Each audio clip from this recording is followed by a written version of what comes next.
नमस्कार दोस्तों, आज मैं rich dad poor dad book का दूसरा चैप्टर लाया हूँ। यदि आपको इस बुक के पहले चैप्टर से पढ़ना शुरू करना है तो आप इस चैनल के प्लेलिस्ट को चेक कर सकते हैं या फिर डिस्क्रिप्शन में पहले चैप्टर के वीडियो का लिंक दिया गया है, वहां से आप देख सकते हैं। तो फिर चलिए आज की वीडियो शुरू करते हैं। अध्याय 2। सबक 1। अमीर लोग पैसे के लिए काम नहीं करते। डैडी, क्या आप मुझे बता सकते हैं कि अमीर कैसे बना जाए? ये सुनते ही मेरे डैडी ने अपना शाम का अखबार नीचे रख दिया। बेटे, तुम अमीर क्यों बनना चाहते हो? क्योंकि आज जिमी की मम्मी अपनी नई कैंडलेट कार में आए और वे लोग पिकनिक पर अपने समुद्र तट वाले घर पर जा रहे थे। जिमी अपने साथ अपने 3 दोस्तों को ले गया, परंतु माइक और मुझे नहीं ले गया।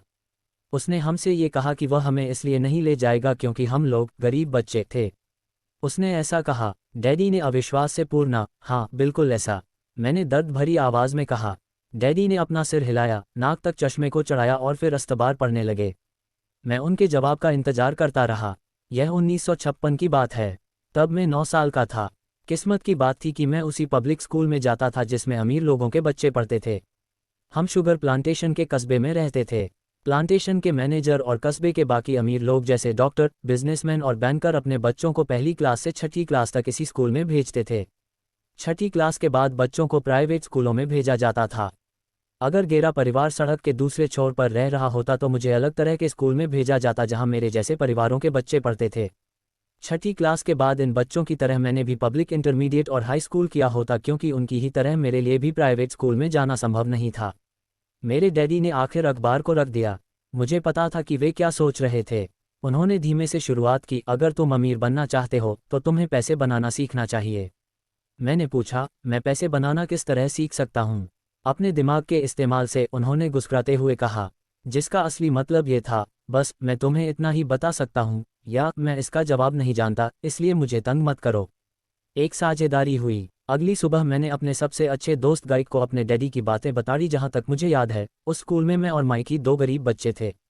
माइक भी मेरी ही तरह था, क्योंकि वह भी किस्मत की वजह से ही उस स्कूल में था। ऐसा लगता था जैसे किसी ने कस्बे में स्कूलों की सरहदें तय कर दी थीं और इसी कारण हम लोग अमीर बच्चों के स्कूल में पढ़ रहे थे। सब कहा जाए तो हम लोग गरीब नहीं थे, परंतु हमें ऐसा लगता था क्योंकि बाकी सभी बच्चों के पास नए बेसबॉल ग्लव्स, नई साइकिलें और हर चीज़ नहीं होती थी। मम्मी और डैडी ने हमें ज़रूरत की सभी चीज़ें दी थीं, जैसे खाना, घर, कपड़े, लेकिन इससे ज़्यादा कुछ नहीं। मेरे डैडी कहा करते थे, अगर तुम्हें कोई चीज़ चाहिए तो उसके लिए काम करो। हमें बहुत सी चीज़ें चाहिए थीं, लेकिन 9 साल के बच्चों के करने के लिए ज़्यादा काम मौजूद नहीं थे। माइक ने पूछा, तो पैसा कमाने के लिए हमें क्या करना चाहिए? मैं नहीं जानता, मैंने कहा। लेकिन क्या तुम इस काम में मेरे पार्टनर बनना चाहते हो? वह राज़ी हो गया और उस शनिवार की सुबह माइक मेरा पहला बिजनेस पार्टनर बन गया। हम दोनों पूरी सुबह यही सोचते रहे कि पैसा किस तरह कमाया जाए। कभी कभार हम उन बेफिक्र बच्चों के बारे में बातें करते रहे जो जिमी के समुद्र तट वाले घर पर मज़े कर रहे होंगे। इससे थोड़ी चोट पहुंचती थी, परंतु ये चोट अच्छी थी क्योंकि इसने हमें ये सोचने के लिए प्रेरित किया कि पैसा कैसे कमाया जाए। आखिरकार उस दोपहर को हमारे दिमाग में बिजली कौंध गई। यह एक ऐसा विचार था जो गाइक ने किसी विज्ञान की किताब में पढ़ा था। रोमांचित होकर हमने अपने हाथ मिलाए और पार्टनरशिप के पास अब एक बिजनेस था। अगले कुछ हफ्तों तक मैं और माइक आसपास के इलाके में दौड़ भाग करते रहे। हम दरवाज़ों पर दस्तक देते थे और पड़ोसियों से कहते थे कि वे अपने इस्तेमाल किए हुए टूथपेस्ट ट्यूब हमारे लिए रख लें। हैरत से हमें देखते हुए ज़्यादातर लोगों ने मुस्कराकर हमारी बात मान ली। कुछ ने हमसे पूछा कि हमें टूथपेस्ट ट्यूब क्यों चाहिए। इसके जवाब में हमने कहा, हम आपको यह नहीं बता सकते, यह एक बिजनेस सीक्रेट है। सप्ताह गुजरते गए और गैरी माँ बहुत दुखी हो गई। अपने कच्चे माल को इकट्ठा करने के लिए हमने जो जगह चुनी थी वह उनकी वॉशिंग मशीन के ठीक पास थी, एक भूरे कार्डबोर्ड के डिब्बे में जिसमें कभी केचप की बोतलें रखी रहती थीं। हमारे इस्तेमाल किए हुए टूथपेस्ट के ट्यूब्स की संख्या बढ़ने लगी। आखिर एक दिन माँ के सब्र का बांध टूट गया। पड़ोसियों के मुड़े तुड़े और इस्तेमाल किए हुए टूथपेस्ट ट्यूब्स को देखते देखते वे उब गई थीं। उन्होंने पूछा, तुम लोग कर क्या रहे हो? और मैं यह नहीं सुनना चाहती कि यह एक बिजनेस सीक्रेट है। इस कचरे को साफ कर दो या मैं इसे उठाकर बाहर फेंक देती हैं। उद्धरण चिन्ह। गाइक और मैंने उनके हाथ पैर जोड़े और उन्हें यह बताया कि जल्दी ही हमारा कच्चा माल पर्याप्त जमा हो जाएगा और फिर हम उत्पादन शुरू कर देंगे। हमने उन्हें बताया कि हम कुछ पड़ोसियों का इंतजार कर रहे थे ताकि वे अपने टूथपेस्ट के ट्यूब्स खत्म कर लो। माँ ने हमें 1 हफ्ते की मोहलत और दे दी। उत्पादन शुरू होने की तारीख करीब आ गई थी। दबाव बढ़ चुका था। हमारे वेयरहाउस के मालिक यानी मेरी माँ ने हमारी पहली पार्टनरशिप कंपनी को जगह खाली करने का नोटिस थमा दिया था। अब माइक का काम ये था कि वह पड़ोसियों को अपने टूथपेस्ट जल्दी खत्म करने के लिए कहे और साथ में ये भी जोड़ दे, दांत के डॉक्टरों का कहना है कि दिन में कई बार ब्रश करना चाहिए। मैं उत्पादन की प्रक्रिया को ठीक ठाक करने में जुट गया। एक दिन मेरे डैडी अपने एक दोस्त के साथ कार में बैठकर पोर्च में आए और उनके आश्चर्य का ठिकाना नहीं रहा जब उन्होंने वहां 9 साल के 2 बच्चों को उत्पादन की प्रक्रिया में पूरी मति से जुटे देखा। हर जगह बारीक सफ़ेद पाउडर बिखरा हुआ था। एक लंबी मेज पर स्कूल से लाए गए दूध के छोटे कार्टन थे और हमारे परिवार की हिबाची बिल लाल दहकते कोयलों के साथ अधिकतम मरमी पर जल रही थी। डैडी सावधानी से चलकर हमारे करीब आए। चूंकि हमारे उत्पादन की प्रक्रिया ने पोर्च पर करना कर लिया था, इसलिए उन्हें कार बाहर ही खड़ी करनी पड़ी। जब वे और उनके दोस्त पास आए तो उन्होंने कोयलों के ऊपर रखा एक स्टील का बर्तन देखा जिसमें टूथपेस्ट के ट्यूब पिघल रहे थे। उन दिनों टूथपेस्ट प्लास्टिक के ट्यूब्स में नहीं आते थे, ट्यूब शीशे के बने होते थे। एक बार पेंट जल जाने पर हम ट्यूब्स को स्टील के बर्तन में डाल देते थे ताकि वह पिघलकर द्रव रूप में आ सके। इस पिघले हुए शीशे को हम छोटे छेद वाले दूध के कार्टनों में डाल रहे थे। दूध के इन कार्टनों में प्लास्टर ऑफ पेरिस भरा था। हर तरफ फैला सफ़ेद पाउडर प्लास्टर भी था जिसमें हमने पानी मिलाया था।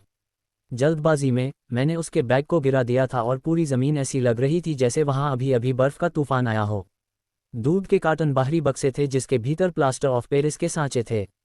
मेरे डैडी और उनके दोस्त हमें देखते रहे और हम पिघले हुए शीशे को प्लास्टर ऑफ पेरिस के क्यूब के ऊपर से छोटे से छेद में डालते रहे। रॉबलकर, मेरे डैडी ने कहा। मैंने बिना सिर उठाए हामी भर दी। आखिरकार जब शीशे को डालने का काम खत्म हो गया तो मैंने स्टील के बर्तन को नीचे रख दिया और फिर अपने डैडी की तरफ देखकर मुस्कुराया।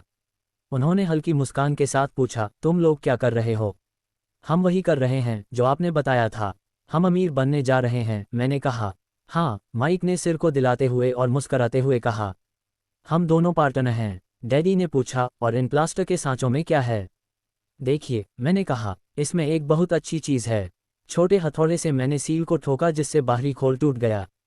सावधानी से मैंने ऊपर के आधे प्लास्टर को हटाया और जस्ते का एक सिक्का बाहर गिर गया। थे भगवान, मेरे डैडी ने कहा, तो तुम लोग जस्ते के सिक्के ला रहे थे? बिल्कुल सही, माइक ने कहा। हम वही कर रहे थे जैसा आपने हमसे कहा था। हम पैसा बना रहे थे। मेरे डैडी के दोस्त जोर से हंसने लगे।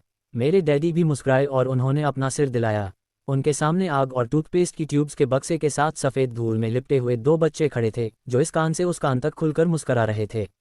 उन्होंने हमसे कहा कि हम सब कुछ छोड़कर उनके साथ चलें और घर के सामने वाली सीढ़ी पर बैठें। गुस्कुराते हुए उन्होंने हमें जालसाजी शब्द का मतलब समझाया। हमारे सपने धराशायी हो गए थे। तो आपका मतलब है कि यह गैरकानूनी है? माइक ने कांपती आवाज़ में पूछा। छोड़ो भी, डैडी के दोस्त ने कहा। हो सकता है कि बच्चे अपनी जन्मजात प्रतिभा को विकसित कर रहे हों। मेरे डैडी उन्हें घूरते रहे। हाँ, ये गैरकानूनी है, डैडी ने नरमी से कहा, परंतु तुम लोगों ने ये साबित कर दिया है कि तुम में बहुत ज़्यादा रचनात्मकता और मौलिक विचार हैं।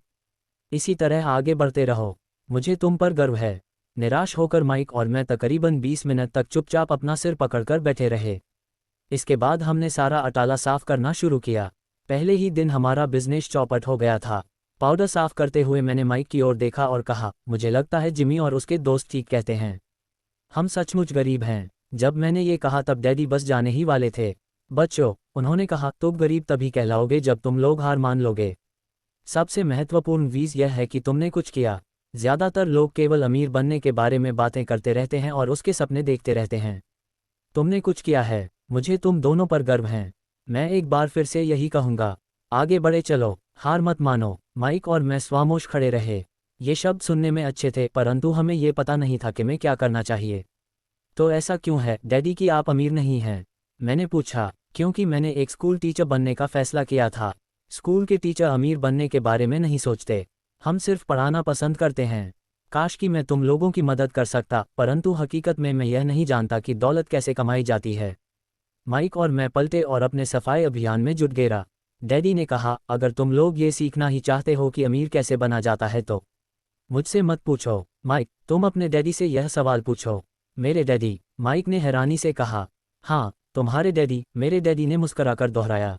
तुम्हारे डैडी और मेरा बैंकर एक ही हैं और वह तुम्हारे डैडी की बहुत तारीफ करता है। उसने मुझे कई बार ये बताया है कि पैसा बनाने में तुम्हारे डैडी का कोई जवाब नहीं है। मेरे डैडी? माइक ने एक बार फिर हैरानी से पूछा, फिर ऐसा क्यों है कि स्कूल के अमीर बच्चों की तरह हमारे पास शानदार कार और आलीशान बंगला नहीं है? शानदार कार और आलीशान बंगले के होने का यह मतलब नहीं होता कि आप निश्चित रूप से अमीर हैं या आप पैसा बनाने की कला जानते हैं। डैडी ने जवाब दिया, जिमी के डैडी शुगर प्लांटेशन में काम करते हैं। उनमें और मुडा में ज़्यादा फर्क नहीं है। वे एक कंपनी के लिए काम करते हैं और मैं सरकार के लिए। कंपनी उन्हें कार खरीद कर दे देती है। इस समय शक्कर की कंपनी आर्थिक संकट में फंसी हुई है और जिमी के डैडी के पास जल्द ही कुछ नहीं बचेगा। तुम्हारे डैडी अलम हैं, माइका। ऐसा लगता है कि वे एक साम्राज्य बनाने जा रहे हैं और मेरा अंदाज है कि कुछ ही सालों में वे बहुत अमीर बन जाएंगे।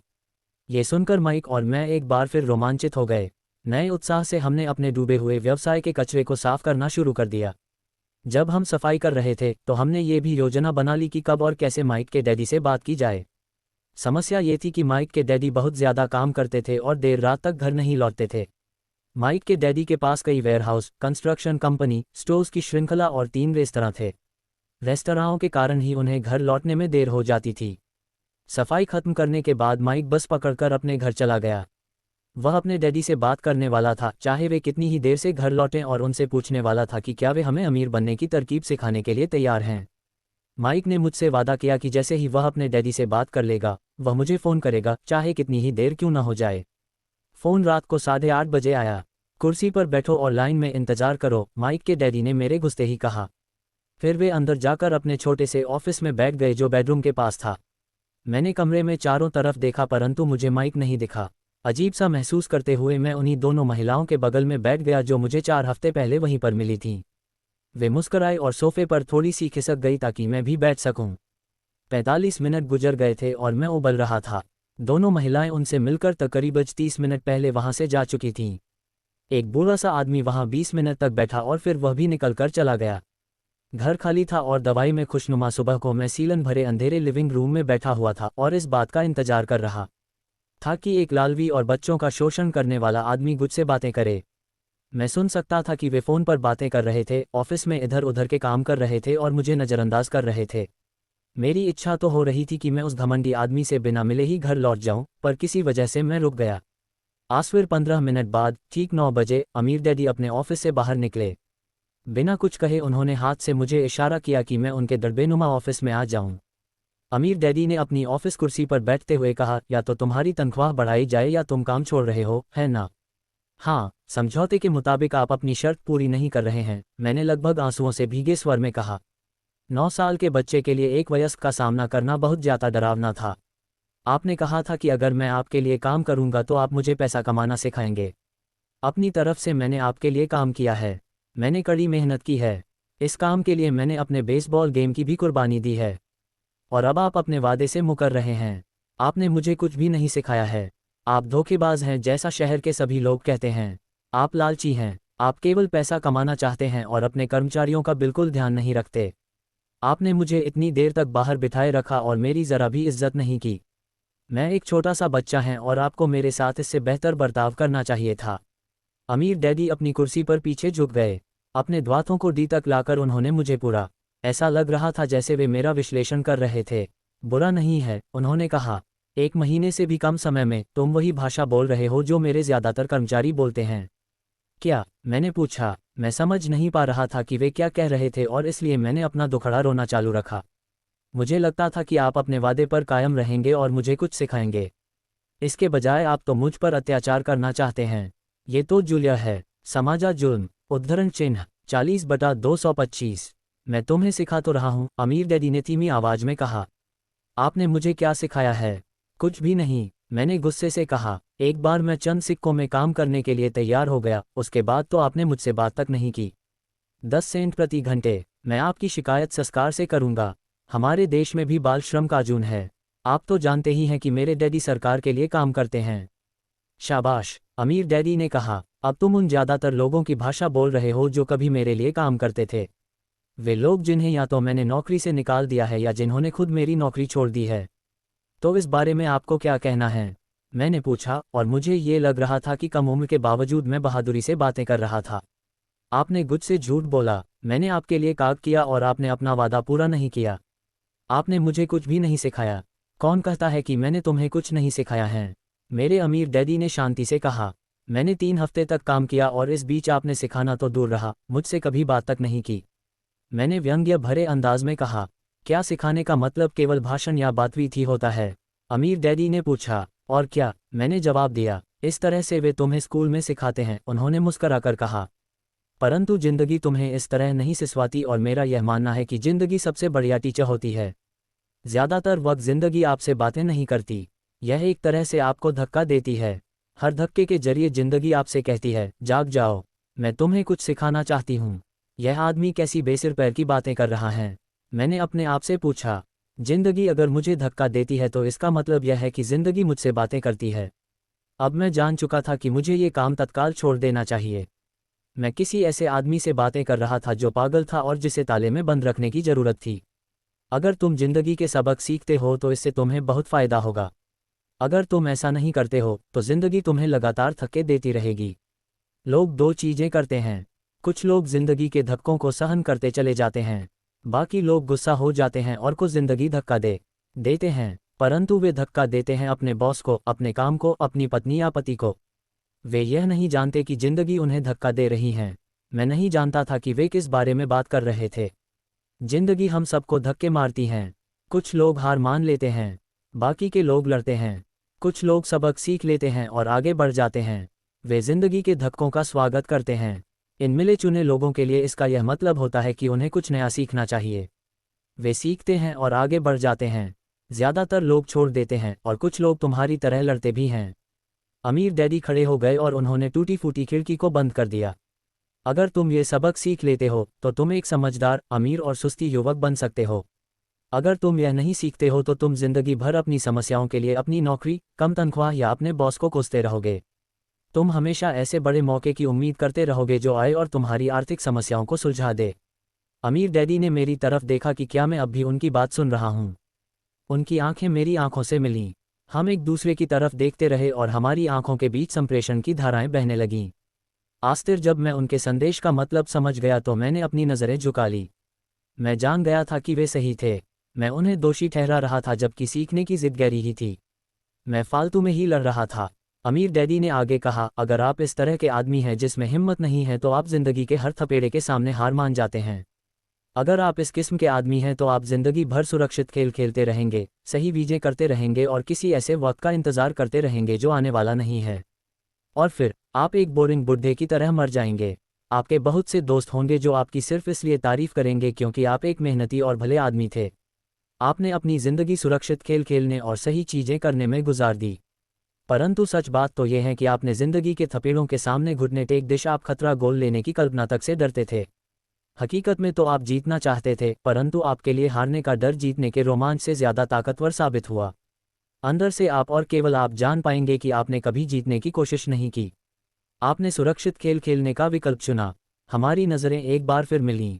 10 सेकंड तक हम एक दूसरे की तरफ देखते रहे और एक बार फिर मैंने तभी नज़रें हटाईं जब मैं उनकी बात का मतलब समझा गया। आप मुझे धक्का दे रहे थे, मैंने पूछा। कुछ लोग ऐसा कह सकते हैं, अमीर डैडी मुस्कुराए रहा। मैं तो यही कहूँगा कि मैं तुम्हें जिंदगी का स्वाद चखा रहा था। कैसा स्वाद? मैंने पूछा। मैं अब भी गुस्सा था, परंतु अब मेरी जिज्ञासा भी जाग गई थी। अब मैं सीखने के लिए भी तैयार था। तुम दोनों ऐसे पहले लोग हो जिन्होंने मुझसे पैसा बनाने की कला सीखने का आग्रह किया। मेरे पास 150 से भी ज्यादा कर्मचारी हैं, पर उनमें से एक ने भी मुझसे पैसा कमाने की कला के बारे में कभी नहीं पूछा। वे मुझसे जौकरी मांगते हैं, तनख्वाह मांगते हैं, परंतु पैसा बनाने की कला नहीं सीखना चाहते। तो ज़्यादातर लोग इसी तरह अपनी ज़िंदगी के सबसे बेहतरीन साल पैसे के लिए काम करने में बर्बाद कर देंगे और आस्तिर तक ये कभी समझ ही नहीं पाएंगे कि दरअसल वे किसके लिए काम कर रहे हैं। मैं पूरा ध्यान लगाकर उनकी बात सुनता रहा। तो जब माइक ने मुझसे कहा कि तुम पैसा कमाने की कला सीखना चाहते हो, तो मैंने एक ऐसा कोर्स तैयार किया जो असली ज़िंदगी के करीब था। मैं बोलते बोलते थक जाता, परंतु तुम कभी मेरी बात का मतलब नहीं समझ पाते। इसलिए मैंने यह फैसला किया कि तुम्हें जिंदगी के थपेड़ों का स्वाद चरवा दिया जाए ताकि तुम मेरी बात सूझ भी सको और समझ भी सको। इसी कारण मैंने तुम्हें 1 घंटे के 10 सेंट दिए थे। तो 10 सेंट प्रति घंटे काम करने के बाद मैंने क्या सबक सीखा? मैंने पूछा। यही कि आप घटिया हैं और अपने कर्मचारियों का शोषण करते हैं। अमीर डैडी अपनी कुर्सी पर पीछे की तरफ झुकते हुए जोर से हंसने लगे। जब उनकी हंसी बंद हुई तो उन्होंने कहा, अच्छा होगा अगर तुम अपना सोचने का नजरिया बदल लो। मुझे समस्या मत गानो, मुझे दोष देना छोड़ दो। अगर तुम सोचते हो कि तुम्हारी समस्या मैं हूं, तो तुम्हें मुझे बदलना होगा। इसके बजाय अगर तुम्हें ये लगता है कि तुम्हारी समस्या तुम खुद हो, तो तुम खुद को बदल सकते हो, सीख सकते हो और ज़्यादा समझदार बन सकते हो। ज़्यादातर लोग चाहते हैं कि दुनिया का हर आदमी बदल जाए, बस दम खुद ही न बदलें। मैं तुम्हें ये बता दूं कि किसी दूसरे को बदलने से ज़्यादा आसान यह है कि हम खुद को बदल लो। मैं आपकी बात ठीक से समझ नहीं पाया, मैंने कहा। अपनी समस्याओं के लिए मुझे दोष देना छोड़ दो, अमीर डैडी जे अधीरता से कहा। पर आपने मुझे सिर्फ 10 सेंट का ही वेतन दिया, तो तुमने क्या सीखा? अमीर डैडी ने मुस्कराकर पूछना। यही कि आप घटिया हैं, मैंने शरारत भरी मुस्कान के साथ कहा। अच्छा, तो तुम ये सोचते हो कि समस्या में हूँ? अमीर डैडी ने कहा। तो आप हैं ही। खैर, इसी तरीके से सोचते रहो और तुम जिंदगी भर कुछ नहीं सीख पाओगे। अगर तुम्हारा नजरिया यही है कि समस्या में हूं तो तुम्हारे पास क्या विकल्प रह जाते हैं? अगर आप मेरी तनख्वाह नहीं बढ़ाते या मुझे ज़्यादा इज्जत नहीं देते हैं तो मैं काम छोड़कर चला जाऊंगा। ओके। अगले शनिवार, मैंने कहा और फ़ोन रख दिया। माइक के डैडी माइक और मुझसे मिलने के लिए तैयार हो गए थे। शनिवार की सुबह 7:30 बजे मैंने शहर के दूसरे हिस्से में जाने के लिए बस पकड़ी और सबक शुरू हुए। मैं तुम्हें 1 घंटे के 10 सेंट दूंगा। 1956 की तनख्वाह के हिसाब से भी 10 सेंट प्रति घंटे का वेतन कम था। माइकल और मैं सुबह 8 बजे उसके डैडी से मिले। वे पहले से ही व्यस्त थे और उनके पास 1 घंटे से भी ज़्यादा का काम मौजूद था। जब मैं उनके साधारण, छोटे और साफ घर के सामने पहुंचा तो मैंने देखा कि उनका कंस्ट्रक्शन सुपरवाइज़र अपने पिकअप ट्रक में वहां से जा रहा था। माइक मुझे दरवाजे पर ही मिल गया। डैडी अभी फ़ोन पर हैं और उन्होंने कहा है कि हम लोग पीछे के पोर्च में उनका इंतज़ार करें। माइक ने दरवाज़ा खोलते हुए कहा। जब मैंने उस पुराने घर की दहलीज के अंदर कदम रखा तो लकड़ी के पुराने फर्श की चरमराहट सुनाई दी। दरवाजे के भीतर सस्ती सी चटाई थी। चटाई वहां इसलिए रखी गई थी ताकि फर्श पर पड़े अजमजद कदमों के निशानों को छुपाया जा सके। हालांकि वह साफ थी पर यह स्पष्ट दिखता था कि उसे बदल देना चाहिए। जब मैं रॉकरे लिविंग रूम में घुसा तो मेरा दम घुटने लगा था। वहां पुराने फर्नीचर की बू आ रही थी और निश्चित रूप से उस फर्नीचर को संग्रहालय में धोना चाहिए था। सोफे पर 2 महिलाएं बैठी थीं, जिनकी उम्र मेरी माँ से थोड़ी ज़्यादा होगी। महिलाओं के सामने एक पुरुष मजदूरों के कपड़ों में बैठा हुआ था। उसने खाकी पैंट और खाकी शर्ट पहन रखा था। हालांकि कपड़े साफ और प्रेस किए थे, परंतु उनमें स्टार्च नहीं किया गया था। उस आदमी की उम्र गहरे डैडी से लगभग 10 साल ज़्यादा होगी, शायद 45 साल। जब मैं और माइक उनके पास से गुजरते हुए किविन की तरफ गए जहां से पोर्च का रास्ता था तो वे मुस्कुराए। मैं भी जवाब में शर्माकर मुस्करा दिया। ये लोग कौन हैं? मैंने पूछा। अरे, ये लोग डैडी के लिए काम करते हैं। बूढ़ा व्यक्ति उनके वेयरहाउसों को संभालता है और महिलाएं रेस्तरां की मैनेजर हैं। और तुमने उस कंस्ट्रक्शन सुपरवाइजर को तो देखा ही होगा जो यहाँ से 50 मील दूर एक सड़क परियोजना पर काम कर रहा है। उनका दूसरा सुपरवाइजर जो बहुत से घर बना रहा है, वह तुम्हारे आने के पहले ही जा चुका है। क्या ऐसा हमेशा ही होता है? मैंने पूछा। हमेशा तो नहीं, पर अक्सर ऐसा ही होता है, माइक ने कहा और मेरे पास अपनी कुर्सी खींचते हुए वह मुस्कुराया। मैंने उनसे पूछा था कि क्या वे दमे पैसा बनाना सिखाएंगे। माइक ने मुझे बताया। अच्छा, और उन्होंने इसका क्या जवाब दिया? मैंने सावधानीपूर्ण उत्सुकता से पूछा। पहले तो उनके चेहरे पर हंसी आई, पर फिर कुछ सोचकर उन्होंने कहा कि वे हमारे सामने एक ऑफर रखेंगे। अच्छा, मैंने कहा और अपनी कुर्सी की पीठ दीवार से टिका ली। मैं वहां कुर्सी के पिछले 2 पैरों के सहारे टिका बैठा रहा। माइक ने भी ऐसा ही किया। क्या तुम्हें पता है कि वे कौन सा ऑफर देने वाले हैं? मैंने पूछा। नहीं, पर हमें जल्दी ही इसका पता चल जाएगा। अचानक माइक के डैडी उस पुराने दरवाजे से घुसकर पोर्च में दाखिल हुए। माइक और मैं अपने पैरों पर कूद गए, आदर के कारण नहीं, बल्कि इसलिए कि दम चौंक गए थे। तो बच्चों, तैयार? माइक के डैडी ने एक कुर्सी हमारे पास फिसकाते हुए पूछा। हमने अपने सिर हिलाए और अपनी कुर्सियों को दीवार के पास से खींचकर उनके सामने रख लिया। वे एक विशाल शरीर के मालिक थे, लगभग 6 फीट ऊंचे और 200 पाउंड वजनी। मेरे डैडी इससे ऊंचे थे, लगभग इसी वजन के, और माइक के डैडी से 5 साल बड़े। वे लगभग एक जैसे ही थे, हालांकि दोनों एक ही प्रजाति के नहीं थे। हो सकता है कि उनकी ऊर्जा एक सी हो। माइक का कहना है कि तुम पैसा कमाना सीखना चाहते हो। क्या ये सही है, रॉबर्ट? मैंने तत्काल सहमति में अपना सिर हिलाया, हालांकि मुझे थोड़ा सा डर भी लग रहा था। उनके शब्दों और मुस्कुराहट के पीछे बहुत ताकत थी। अच्छा, ये रहा मेरा ऑफर। मैं तुम्हें सिखाऊंगा, लेकिन मैं ऐसा क्लासरूम की शैली में नहीं करूंगा। अगर तुम मेरे लिए काम करोगे तो उसके बदले में मैं तुम्हें सिखाऊंगा। तुम मेरे लिए काम नहीं करोगे तो मैं तुम्हें नहीं सिखाऊंगा। अगर तुम काम करते हो तो मैं तुम्हें ज़्यादा तेज़ी से सिखा सकता हूं, और अगर तुम सिर्फ बैठकर मेरी बातें सुनते हो जैसा कि तुम लोग स्कूल में करते हो तो इससे मेरा समय बर्बाद होगा। यह मेरा ऑफर है, इसे या तो मान लो या फिर वापस लौट जाओ। क्या मैं आपसे पहले एक सवाल कर सकता हूँ? मैंने पूछा। नहीं, इसे या तो मान लो या फिर वापस लौट जाओ। मेरे पास बर्बाद करने के लिए फालतू समय नहीं है। अभी ढेर सा काम पड़ा हुआ है। अगर तुम में तत्काल फैसला करने की क्षमता नहीं है तो तुम कभी पैसे कमाना नहीं सीख पाओगे। मौके आते हैं और चले जाते हैं। इसलिए तत्काल निर्णय लेने की क्षमता एक महत्वपूर्ण कला है। तुमने जैसा चाहा था वैसा एक मौका तुम्हारे सामने मौजूद है। अगले 10 सेकंड में या तो पढ़ाई शुरू हो जाएगी या फिर यह हमेशा के लिए खत्म हो जाएगी। माइक के डैडी ने चिढ़ाने वाली मुस्कुराहट के साथ कहा। गंजूर, मैंने कहा। मंजूर, माइक ने कहा। बहुत बढ़िया, माइक के डैडी ने कहा। 10 मिनट में मिसेज मार्टिन आ जाएंगी। उनसे बातें करने के बाद मैं तुम्हें उनके साथ भेज दूंगा और तुम लोगों का काम शुरू हो जाएगा। मैं तुम्हें दर घंटे के 10 सेंट दूंगा और तुम दर शनिवार 3 घंटे काम करोगे। पर आज तो मेरा सॉफ्टबॉल का मैच है, मैंने कहा। माइक के डैडी ने अपनी आवाज़ को धीमा परंतु कड़क करके कहा, या तो गान लो या फिर वापस लौट जाओ। गान लिया, मैंने जवाब दिया। सॉफ्टबॉल खेलने के बजाय काम करने और सीखने का विकल्प चुनने में ही समझदारी थी। 30 सेंट बाद शनिवार की खुशनुमा सुबह 9 बजे माइक और मैं मिसेज मार्टिन के साथ काम कर रहे थे। वे एक दयालु और धैर्यवान महिला थीं। वे हमेशा कहा करती थीं कि माइक और मुझे देखकर उन्हें अपने दोनों बच्चों की याद आ जाती हैं जो अब बड़े हो गए थे तथा दूर चले गए थे। हालांकि वे दयालु थीं, परंतु वे कड़ी मेहनत में विश्वास करती थीं और इसलिए वे हमें हमेशा काम में जुटाए रखती थीं। वे बहुत कड़क मैनेजर थीं। हम 3 घंटे तक डिब्बाबंद सामानों को शेल्फ पर से उतारते थे, उनकी धूल साफ करते थे और फिर उन्हें करीले से जमाते थे। ये बड़ी मेहनत का काम था और बोरियत भरा भी। गाइक के डैडी को मैं अपना अमीर डैडी कहता है। उनके पास इस तरह के जौ सुपरेट्स थे जहां पार्किंग के लिए बहुत सी जगह थी। वे 7-11 कन्वीनियंस स्टोर्स के शुरुआती संस्करण थे। पड़ोस के जनरल स्टोर जहां लोग दूध, ब्रेड, बटर और सिगरेट जैसी चीजें खरीदते हैं। समस्या ये थी कि हवाई में एयर कंडीशनिंग नहीं थी और गर्मी के कारण स्टोर्स अपना दरवाज़ा बंद नहीं कर सकते थे। स्टोर के दोनों ओर दरवाज़ों को पूरा खुला रखा जाता था ताकि सड़क और पार्किंग की जगह सामने दिखती रहे। जब भी कोई कार पार्किंग में आती थी तो उसके साथ धूल का गुबार भी आता था जो स्टोर में घुसकर डिब्बों पर जम जाता था। इसलिए हम लोगों की नौकरी तभी तक चलती जब तक कि एयर कंडीशनिंग नहीं हो जाती। 3 हफ्तों तक माइक और मैं मिसेज मार्टिन के पास जाकर 3 घंटे तक काम करते रहे। दोपहर तक हमारा काम खत्म हो जाता था और वे हम में से हर एक के हाथ में 3 छोटे सिक्के डाल देती थीं। उस समय 50 के दशक में 9 साल की उम्र में भी 30 सेंट कमाने में कोई स्वास खुशी नहीं होती थी। तब कॉमिक्स की कीमत 10 सेंट हुआ करती थी, इसलिए मैं अपनी कमाई को कॉमिक्स पर खर्च कर देता था और घर लौट जाता था।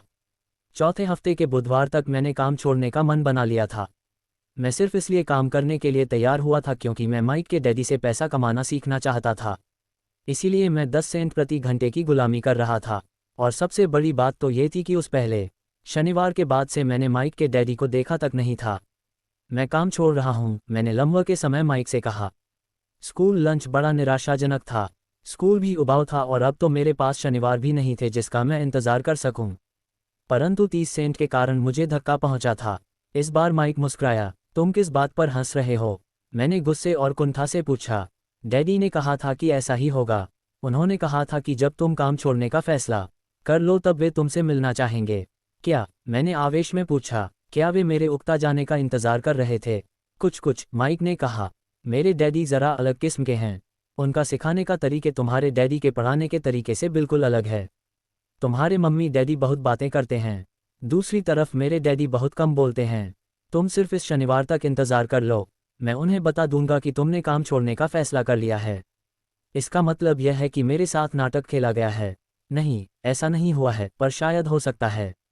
डैडी शनिवार को इसके बारे में समझाएंगे। उद्धरण चिन्ह। शनिवार को लाइन में लगकर इंतजार करते हुए मैं उनका सामना करने के लिए तैयार था। यहाँ तक कि मेरे असली डैडी भी उनसे नाराज थे।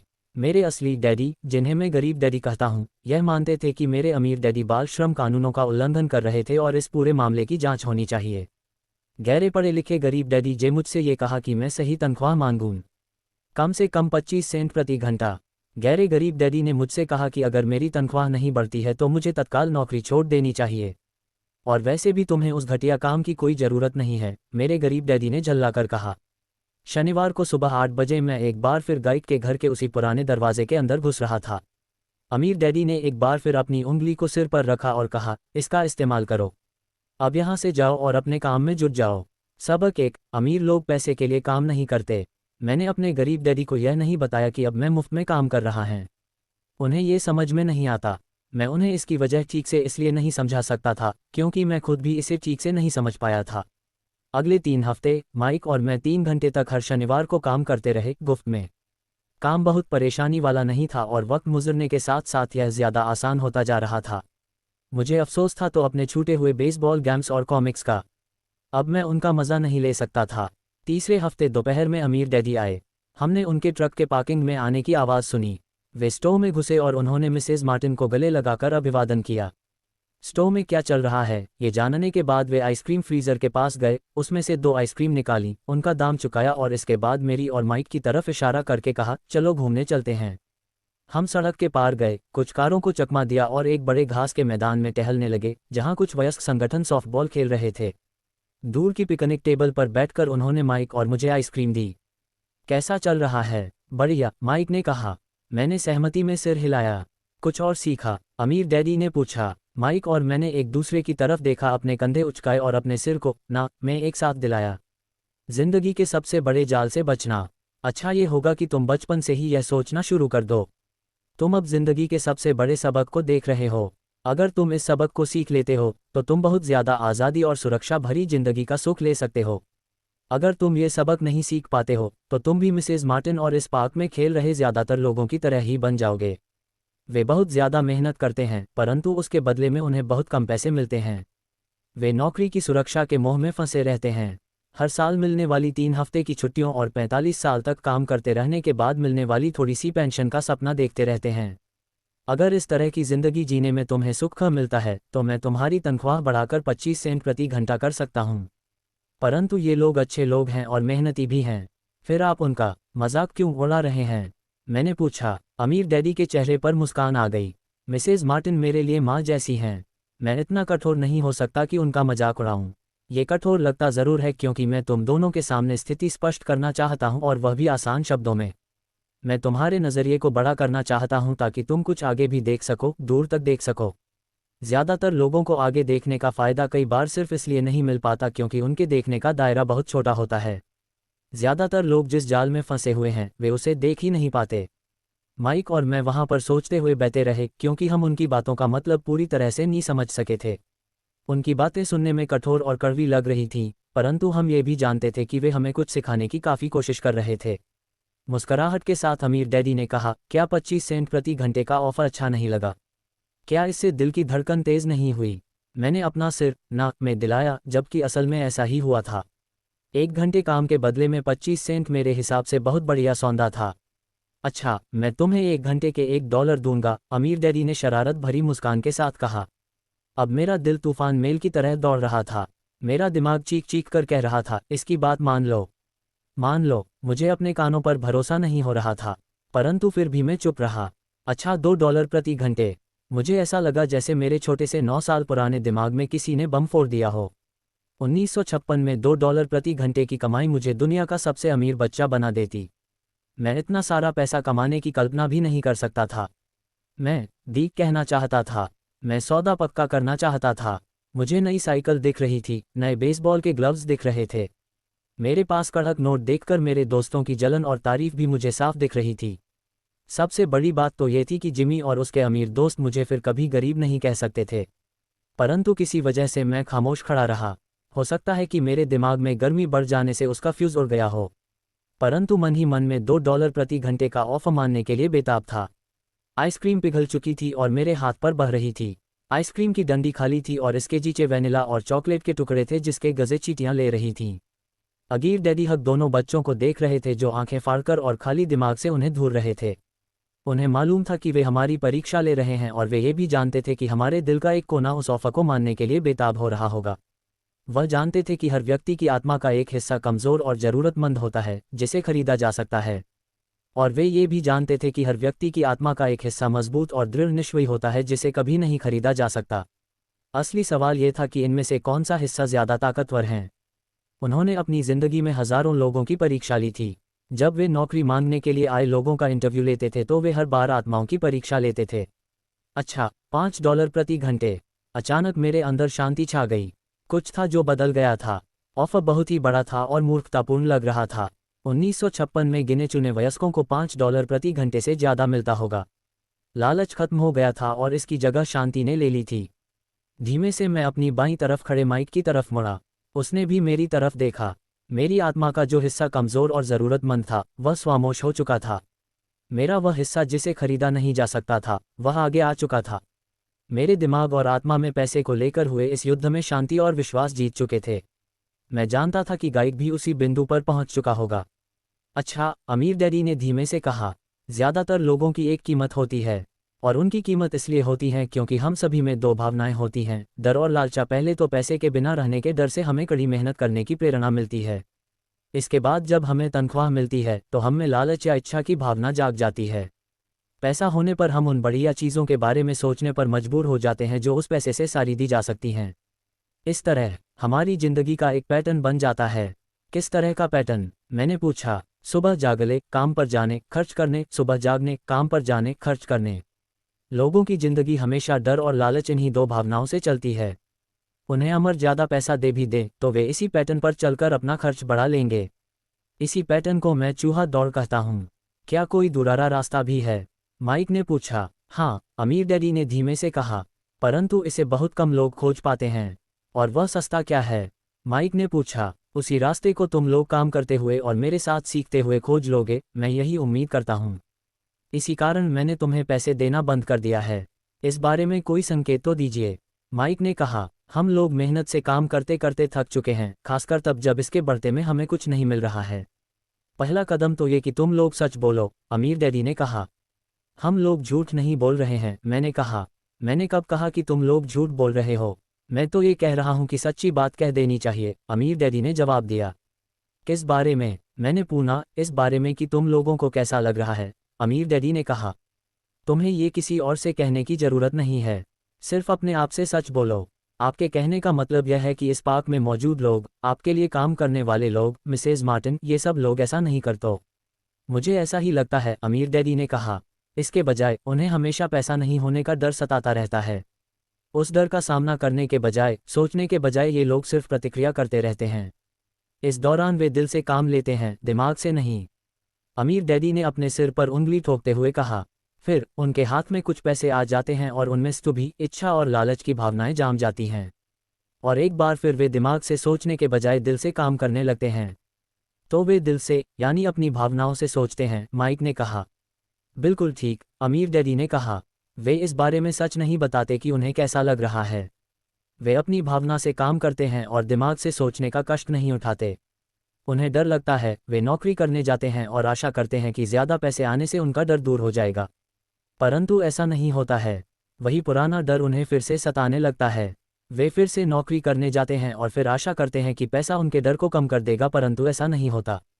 डर के ही कारण वे नौकरी के जाल में फंसे रहते हैं, पैसा कमाते हैं, काम करते हैं, पैसा कमाते हैं और आशा करते हैं कि डर से उनका पीछा छूट जाएगा। परंतु हर रोज़ जब वे उठते हैं तो उनका पुराना डर भी उनके साथ उठता है। वही पुराना डर करोड़ों लोगों को रात भर जगाता है और उनकी रात बहुत चिंता और परेशानी में गुजरती हैं। इसलिए वे उठते हैं, काम पर जाते हैं और यह आशा करते हैं कि तनख्वाह के चेक से उनके दिल को कुतरने वाले इस डर को वे मौत के घाट उतार देंगे। सच बात तो यह है कि पैसा उनकी जिंदगी को चला रहा है, परंतु वे इस बारे में कभी सच नहीं बोलते हैं। पैसे ने उनकी भावनाओं पर कब्जा कर लिया है और उनकी आत्माओं पर भी। ये कहकर अमीर डैडी खामोश हो गए ताकि उनके शब्दों में छुपा संदेश हमारे अंदर चला जाए। माइक और मैंने उनकी बातें सुनी थी, परंतु हम उनका मतलब पूरी तरह नहीं समझ पाए थे। मुझे अक्सर यह हैरानी होती थी कि लोगों को ऑफिस जाने की इतनी जल्दी क्यों होती है। उन्हें अपनी नौकरी में खास मज़ा नहीं आता था और वे कभी खुश भी नहीं दिखते थे। फिर क्या वजह थी जो उन्हें जल्दी ऑफिस जाने के लिए प्रेरित करती थी? जब अमीर डैडी ने देख लिया कि हम जितना समझ सकते थे हमने उतना समझ लिया है, तो उन्होंने आगे कहा, मैं ये चाहता हूँ कि तुम लोग इस जाल से बचो। दरअसल मैं तुम्हें यही सिखाना चाहता हूँ। मेरा मकसद तुम्हें सिर्फ अमीर बनना सिखाना नहीं है, क्योंकि अमीर बनने से समस्या नहीं सुलझेगी। अमीर बनने से समस्या नहीं सुलझेगी। मैंने आश्चर्य से पूछा। बिल्कुल नहीं, मुझे दूसरी भावना, इच्छा के बारे में अपनी बात पूरी करने दो। कुछ लोग इसे लालच कहते हैं, परंतु मैं इसे इच्छा कहना ज़्यादा पसंद करता हूँ। ये बुरा नहीं है कि हम किसी बेहतर, ज़्यादा सुंदर, ज़्यादा सुखद या रोमांचक चीज़ की इच्छा रखें। लोग इच्छा की वजह से भी पैसे के लिए काम करते हैं। उन्हें सुख के लिए भी पैसे की ज़रूरत होती है, क्योंकि वे मानते हैं कि पैसे से सुख खरीदा जा सकता है। परंतु पैसा जो खुशी देता है वह अक्सर पल भर की होती है। उन्हें ज़्यादा खुशी, ज़्यादा आनंद, ज़्यादा आराम, ज़्यादा सुरक्षा हासिल करने के लिए और ज़्यादा पैसे की ज़रूरत होती है। इसलिए वे काम करते रहते हैं और यह सोचते रहते हैं कि पैसा डर और लालच से परेशान उनकी आत्माओं को शांत कर देगा। परंतु पैसा ये काम नहीं कर सकता। अमीर होने के बाद भी नहीं। माइक ने पूछा। हाँ, अमीर होने के बाद भी नहीं, अमीर डैडी ने कहा। दरअसल बहुत से अमीर लोग इच्छा के कारण नहीं बल्कि डर के कारण अमीर होते हैं। वे सचमुच सोचते हैं कि दौलत हो तो पैसे न होने का डर, गरीब होने का डर खत्म हो जाता है, इसलिए वे ढेर सारी दौलत जमा कर लेते हैं और तब जाकर उन्हें पता चलता है कि उनका डर और बढ़ गया है। उन्हें अब इसके खोने की चिंता सताने लगती है। मैं ऐसे दोस्तों को जानता है जो बहुत सा पैसा होने के बाद भी काम में जुटे रहते हैं। मैं ऐसे लोगों को भी जानता हूं जिनके पास आज करोड़ों की दौलत है परंतु वे आज उससे भी ज्यादा चिंतित और परेशान हैं जितने वे अपनी गरीबी के दिनों में थे। उन्हें इस बात का डर है कि वे अपनी सारी दौलत खो देंगे। अगीर बजने से पहले जो डर उन्हें सता रहे थे वे अगीर बनने के बाद और भी बढ़ गए हैं। दरअसल उनकी आत्मा का कमजोर और जरूरतमंद हिस्सा अब और तेजी से चीख रहा है। वे अपने आलीशान बंगलों, शानदार कारों और उस ऐशो-आराम की जिंदगी को नहीं खोना चाहते जो पैसे से खरीदी गई हैं। वे इसी चिंता में घुलते रहते हैं कि अगर वे कंगाल हो गए तो उनके दोस्त क्या कहेंगे। इसी चिंता की वजह से कई लोग तो न्यूरोटिक और कुंठित हो चुके हैं, हालांकि वे अमीर दिखते हैं और उनके पास पहले से ज्यादा पैसा है। तो क्या गरीब आदमी ज्यादा सुखी होता है? मैंने पूछा। नहीं, गहरे हिसाब से तो ऐसा नहीं होता, अमीर डैडी ने जवाब दिया। पैसे से दूर रहना भी उतना ही बड़ा पागलपन है जितना कि उसके पीछे भागना। उसी समय कस्बे का एक पागल हमारी मेज के पास से गुजरा और कूड़ेदान के पास रुककर उसमें कुछ ढूंढने लगा, जैसे उसे किसी ने समझाकर भेजा हो। चर्चा के इस मोड़ पर हम तीनों उसकी हरकतों को दिलचस्पी के साथ देख रहे थे, जबकि इससे पहले हमने उसे नजरअंदाज कर दिया होता। अमीर डैडी ने अपने पर्स में से $1 निकाला और उस पागल बड़े को पास आने का इशारा किया। पैसा देखते ही वह तत्काल चला आया। उसने पैसे लिए और अमीर डैडी को ढेर सी दुआएं दी और अपनी अच्छी किस्मत पर खुश होकर वह जल्दी से चला गया। इसमें और मेरे ज्यादातर कर्मचारियों में बहुत अंतर नहीं है, अमीर डैडी ने कहा। मैं ऐसे बहुत से लोगों से मिला है जो कहते हैं, अरे मुझे पैसों में कोई रुचि नहीं है, फिर भी वे हर रोज 8 घंटे की नौकरी पर जाते हैं। ये तो सच्चाई को नकारना है। अगर उन्हें पैरों में रुचि नहीं है तो वे नौकरी पर क्यों जाते हैं? इस तरह का चिंतन पागलपन का चिंतन है, उस कंजूसी भरे चिंतन से भी ज्यादा पागलपन का जिसमें कोई आदमी पैसे पर कुंडली मारकर बैठ जाता है। जब मैं वहां अपने अमीर डैडी की बात सुन रहा था तब मेरे दिमाग में ये ख्याल आ रहा था कि मेरे गरीब डैडी 1000 बार यह कह चुके थे, मुझे पैसे में कोई रुचि नहीं है। वे ऐसा अवसर कढ़ा करते थे।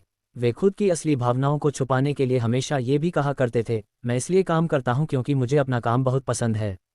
तो हमें क्या करना चाहिए? मैंने पूछना, यही कि हम पैसे के लिए काम नहीं जब तक कि हमारे मन से डर और लालच की भावनाएं पूरी तरह से न निकल जाएं। 54/225। नहीं, उसमें तो बहुत समय बर्बाद हो जाएगा, अमीर डैडी ने कहा। भावुक ही तो हम इंसान हैं, इन्हीं के कारण हमारी हस्ती है। भावना शब्द का मतलब है चलायमान ऊर्जा। अपनी भावनाओं के बारे में ईमानदार रहो और अपने दिमाग और भावनाओं का इस्तेमाल अपने समर्थन में करो, न कि अपने विरोध में। आहा, माइक ने कहा, अगर तुम्हें मेरी बात समझ में नहीं आई हो तो इस बारे में चिंता मत करो। आगे आने वाले सालों में तुम्हें इसका मतलब समझ में आएगा। अपनी भावनाओं पर प्रतिक्रिया करने के बजाय उनका विश्लेषण करने की कोशिश करो। ज्यादातर लोग यह नहीं जानते कि वे अपने दिमाग से सोचने के बजाय अपने दिल की भावनाओं से सोचते हैं। आपकी भावनाएं तो आपकी रहेंगी ही, परंतु आपको अपने दिमाग से सोचना भी आना चाहिए, क्योंकि दिमाग को सोचने के लिए ही बजाया गया है। क्या आप मुझे इसका कोई उदाहरण दे सकते हैं? मैंने पूछा। क्यों नहीं, अमीर डैडी ने जवाब दिया। जब कोई आदमी कहता है मुझे नौकरी खोजने की जरूरत है तो इस बात की बहुत संभावना है कि उसकी भावनाएं फैसला कर रही हैं। इस विचार का असली कारण है पैसा न होने का डरा, परंतु अपनी जिंदगी चलाने के लिए लोगों को पैसे की जरूरत तो पड़ती ही है, मैंने कहा। ठीक कहा, अमीर डैडी ने कहा, और ज्यादातर लोग यही करते हैं। वे काम छोड़कर चले जाते हैं और दूसरी नौकरी की तलाश करते हैं जहां उन्हें बेहतर मौके और ज्यादा अच्छी तनख्वाह मिले। उन्हें ये गलतफहमी होती है कि नई नौकरी या ज्यादा तनख्वाह से उनकी समस्या सुलझ सकती है। ज्यादातर गागलों में ऐसा नहीं होता। तो समस्या किस तरह सुलझ सकती है? मैंने पूछा, 10 सेंट प्रति घंटे के हिसाब से तनख्वाह लेकर मुस्कराते हुए। अमीर डैडी मुस्कुराए। यही बाकी के लोग करते हैं। वे ये जानते हुए भी कम तनख्वाह में काम करते हैं क्योंकि नौकरी छूट जाने पर उनका और उनके परिवार का पेट कैसे भरेगा। इसीलिए गजगसोस कर वे नौकरी करते हैं और यह सोचकर तनख्वाह बढ़ने का इंतजार करते हैं कि ज्यादा पैसा आने से समस्या सुलझ जाएगी। ज्यादातर लोग ऐसा ही सोचते हैं और कड़ी मेहनत करते हुए दूसरी नौकरी भी कर लेते हैं, परंतु उसमें भी उन्हें तनख्वाह कम ही मिलती है। मैं फर्श को घूरता रहा। अब मैं अमीर डैडी के सबक को समझाने लगा था। मुझे यह एहसास हो गया था कि यह जिंदगी का स्वाद है। आखिरकार मैंने ऊपर की ओर देखा और अपना सवाल दोहराया, तो फिर यह समस्या किस तरह सुलझेगी? इस सवाल के जवाब में अमीर डैडी ने मुझे वह बेशकीमती बजरिया दिया जो उन्हें अपने कर्मचारियों और मेरे गरीब डैडी से अलग करता था और जिसकी बदौलत वे हवाई के सबसे अमीर आदमी बनने वाले थे, जबकि मेरे पढ़े लिखे गरीब डैडी जिंदगी भर पैसे की तंगी से जूझने वाले थे। यह एक भूत नज़रिया था जिसने मेरी जिंदगी का नक्शा ही बदल दिया। अमीर डैडी ने बार बार मुझे ये नज़रिया याद दिलाया, जिसे मैं पहला सबक कहूँगा। गरीब और मध्य वर्गीय लोग पैसे के लिए काम करते हैं, अमीरों के लिए पैसा काम करता है। गहरे गरीब डैडी जो शिक्षा गुजेदी थी, शनिवार की उस खुशनुमा सुबह में उससे बिल्कुल अलग नज़रिया सीख रहा था। 9 साल की उम्र में मैं ये समझ गया था कि दोनों ही डैडी चाहते थे कि मैं सीखें। दोनों ही डैडी मुझे पढ़ने के लिए प्रेरित करते थे। फ़र्क सिर्फ इतना था कि दोनों के सुझाए विषय अलग अलग थे। मेरे पढ़े लिखे डैडी वाहते थे कि मैं वही करूं जो उन्होंने किया था। बेटे, मैं चाहता हूं कि तुम मेहनत से पढ़ो, अच्छे नंबर लाओ ताकि तुम्हें किसी बड़ी कंपनी में सुरक्षित नौकरी मिल सके। और यह अच्छी तरह देख लो कि इसमें बहुत से दूसरे लाभ हों। मेरे अमीर डैडी वादते थे कि मैं ये सीखें कि पैसा कैसे काम करता है ताकि मैं इसे अपने लिए काम करवा सकूं। ये सबक मुझे जीवन भर उनके मार्गदर्शन में सीखना था, न कि किसी क्लासरूम में। मेरे अमीर डैडी ने मेरा पहला सबक जारी रखा, मैं खुश हूं कि तुम 10 सेंट प्रति घंटे के हिसाब से काम करने पर गुस्सा हो गए। अगर तुम गुस्सा नहीं हुए होते और तुम ऐसा खुशी खुशी करते रहते तो मैं तुमसे साफ कह देता कि मैं तुम्हें नहीं सिखा सकता। ये जान लो कि सत्य शिक्षा में ऊर्जा, प्रबल भावना और जबरदस्त इच्छा की ज़रूरत होती है। गुस्से उस फॉर्मूले का एक बहुत बड़ा हिस्सा हैं, क्योंकि प्रबल भावना में गुस्से और प्रेम का समन्वय होता है। जब पैसे की बात आती है तो ज़्यादातर लोग सुरक्षित रास्ता खोजते हैं, इसलिए प्रबल भावना उन्हें राह नहीं दिखा पाती, उन्हें राह दिखाता है उनका डरा। तो क्या इसीलिए वे कम तनख्वाह पर काम करने के लिए राज़ी हो जाते हैं? मैंने पूछा। हाँ, अमीर डैडी ने कहा। कुछ लोग कहते हैं कि मैं लोगों का शोषण करता हूं क्योंकि मैं उन्हें उतनी तनख्वाह नहीं देता जितनी उन्हें अगर प्लांटेशन या सरकार की तरफ से मिलती हैं। मैं यही कहना चाहता हूं कि लोग खुद अपना शोषण करते हैं, डरते हुए हैं, मैं नहीं। पर क्या आपको नहीं लगता कि आपको उन्हें ज़्यादा तनख्वाह देनी चाहिए? मैंने पूछा। मुझे ज़्यादा देने की ज़रूरत ही नहीं है, और इसके अलावा ज़्यादा पैसा मिलने से उनकी समस्या नहीं सुलझेगी। अपने डैडी को ही देख लो, वे बहुत सा पैसा कमाते हैं और फिर भी वे अपने बिलों का भुगतान नहीं कर पाते। दुनिया में ऐसे बहुत से लोग हैं जिन्हें अगर ज़्यादा पैसा मिल जाए तो वे ज़्यादा कर्ज में डूब जाएंगे। तो इसी कारण आपने मुझे 10 सेंट प्रति घंटे की तनख्वाह दी, मैंने मुस्कराते हुए कहा। यह सबक का हिस्सा था। बिल्कुल सही, अमीर डैडी ने मुस्कराकर कहा। देखो, तुम्हारे डैडी स्कूल गए और उन्होंने बहुत बढ़िया शिक्षा इसलिए हासिल की ताकि उन्हें अच्छी तनख्वाह वाली नौकरी मिल सके आई जो उन्हें मिल गई आई, परंतु उनके पास आज भी पैसे की तंगी है। ऐसा इसलिए है क्योंकि उन्होंने स्कूल में पैसे के बारे में कुछ भी नहीं सीखा। और सबसे बड़ी बात यह है कि वे पैसे के लिए काम करने में भरोसा करते हैं, और आप नहीं करते। मैंने पूछा। नहीं, सच पूछा जाए तो नहीं, अमीर डैडी ने कहा। अगर तुम पैसे के लिए काम करना सीखना चाहते हो तो स्कूल में ही रहो, ये सीखने के लिए उससे बढ़िया जगह कोई नहीं है। परंतु अगर तुम ये सीखना चाहते हो कि पैसा तुम्हारे लिए किस तरह काम करे तो यह मैं तुम्हें सिखा सकता हूँ, परंतु तभी जब तुम ये सीखना चाहो। क्या हर कोई यह नहीं सीखना चाहता? मैंने पूछा। नहीं, अमीर डैडी ने कहा। सिर्फ इसलिए क्योंकि पैसे के लिए काम करना ज़्यादा आसान है, खासकर तब जब पैसे के बारे में आपकी मूल भावना डर हो। मैं समझ नहीं पाया, मैंने त्योरियां चढ़ाकर कहा। उसकी चिंता फिलहाल मत करो, अभी इतना ही समझ लो कि डर के कारण ही ज़्यादातर लोग अपनी नौकरी कर रहे हैं। अपने बिलों का भुगतान न कर पाने का डर नौकरी से निकाल दिया जाएगा, इस बात का डर पर्याप्त पैसा न होने का डरा, एक बार फिर से शुरू करने का डरा, ये किसी व्यवसाय को सीखने और पैसे के लिए काम करने की कीमत है। ज़्यादातर लोग पैसे के गुलाम बन जाते हैं और फिर वे अपने बॉस पर अपनी भड़ास निकालते हैं। तो आपकी नज़र में पैसे से अपने लिए काम करवाना एक बिल्कुल अलग विषय है? मैंने पूछा। बिल्कुल, अमीर डैडी ने जवाब दिया, बिल्कुल। शनिवार की उस खुशनुमा सुबह हवाई में हम लोग चुपचाप बैठे रहे। मेरे दोस्त उस समय लिटिल लीग बेसबॉल में शुरू कर ही रहे होंगे, पर किसी वजह से मैं खुश था कि मैंने 10 सेंट प्रति घंटे के हिसाब से काम करने का फैसला किया था। मुझे लगा कि मैं कुछ ऐसा सीखने जा रहा था जो मेरे दोस्त स्कूल में कभी नहीं सीख पाएंगे। सीखने के लिए तैयार? अमीर डैडी ने पूछा। बिल्कुल, मैंने दांत निकालकर कहा। मैंने अपना वादा निभाया है, मैंने तुम्हें दूर बैठे बैठे भी सिखाया है, अमीर डैडी ने कहा। 9 साल की उम्र में तुम्हें इस बात का पता चल चुका है कि पैसे के लिए काम करना कैसा होता है। अपने पिछले महीने को 50 सालों से गुना कर लो और तुम्हें इस बात का अंदाज हो जाएगा कि ज़्यादातर लोगों की ज़िंदगी किस तरह गुजरती है। मैं समझ नहीं पाया, मैंने कहा।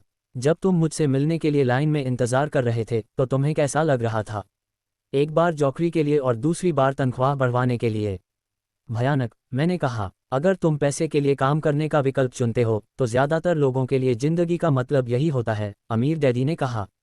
और तुम्हें तब कैसा लगा था जब मिसेज मार्टिन ने तुम्हारे हाथ में 3 घंटे के काम के लिए 3 सिक्के थमाए थे? मुझे लगा था कि यह काफ़ी नहीं है। मुझे लग रहा था कि यह कुछ भी नहीं है। मैं निराश हुआ था, मैंने कहा। और यही ज़्यादातर कर्मचारियों को लगता है जब वे अपनी तनख्वाह के चेक को देखते हैं, खासकर तब जब उससे टैक्स और बाकी कटौतियां कर ली जाती हैं।